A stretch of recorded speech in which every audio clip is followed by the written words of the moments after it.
Hello, welcome back to the channel. In this video, I'm going to walk you through on how to swap Solana to SUI in Phantom Wallet. So to do this, you have to launch the Phantom Wallet extension in your browser, or you can also open the mobile app version on your phone. Then from there, you have to click on swap icon located at the bottom of the interface. Then from there, you have to select the source and destination chain.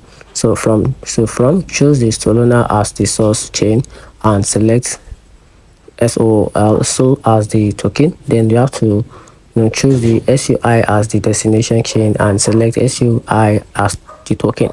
And after that, you have to enter the amount. So you have to specify the amount you want to swap. Then review the code. Phantom will provide the code showing the estimated amount of SUI you will receive, including all fee. Then you have to click review orders to confirm all the details. Then if everything looks correct, click swap to proceed. Then after that, you have to monitor your transactions so you can track the status of your swap in the activities tab, and the transaction may take a few minutes to complete depending on the network condition. So that's it. Find the video helpful, turn on the notification button and subscribe for more. Thanks.